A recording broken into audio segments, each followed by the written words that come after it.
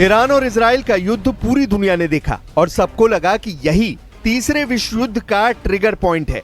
अब पूरी दुनिया दो हिस्सों में बटेगी और एक खेमा दूसरे खेमे पर इतना बम बरसाएगा कि इसका अंत दुनिया के खात्मे के साथ होगा। सरगेई लैवरोव की अगली चेतावनी को समझिए, जो सीधे सीधे नेतन्याहू और डोनाल्ड ट्रंप को है। लैवरोव या कहें कि पुतिन ने ट्रंप और नेतन्याहू को वॉर पार्टी करार दिया है। 12 दिन के युद्ध यानी इजराइल के हमलों में ईरान को नुकसान तो बहुत ज्यादा हुआ, लेकिन इस जंग का फैसला अभी सीज फायर के साथ ही हुआ है, यानी ईरान और इजराइल दोनों अभी एक प्लेटफॉर्म पर हैं। बेशक जीत का ऐलान दोनों तरफ से किया जा रहा है। दुनिया ने तेहरान और ईरान के बाकी शहरों पर इजराइल के हमले तो देख चुकी है। दुनिया तेल अवीव से लेकर हाइफा और इजराइल के बाकी शहरों पर ईरान के मिसाइल हमले भी देख चुकी है। क्या ऐसा युद्ध दोबारा शुरू होने का खतरा नजर आ रहा है? क्योंकि पुतिन ने इजराइल और अमेरिका के इन्हीं तेवरों को लेकर साफ शब्दों में धमकाया है। अब सवाल है कि रूस को ऐसा क्यों लग रहा है कि इजराइल और ईरान का युद्ध फिर से शुरू होने वाला है। ईरान की सेना के चीफ ऑफ स्टाफ ने कहा है कि उन्हें शक है कि इजराइल सीज फायर का उल्लंघन जरूर करेगा और अगर ऐसा होता है तो ईरान अगली बार कई गुना ज्यादा ताकत से ऐसा जवाब देगा कि इजराइल और उसके साथी हैरान रह जाएंगे। 12 दिन के युद्ध के दौरान इजराइल के हमलों में ईरान के करीब 1100 लोगों की जान गई। इनमें उसके कई सैन्य कमांडर और वैज्ञानिक भी शामिल थे। तेहरान में IRGC के कमांडरों की याद में एक सभा हुई। खासतौर से IRGC चीफ हुसैन सलामी को याद किया गया। ईरान की सेना अपने बड़े बड़े कमांडरों को खोने के बाद एक बार फिर से मजबूत दिखना चाहती है।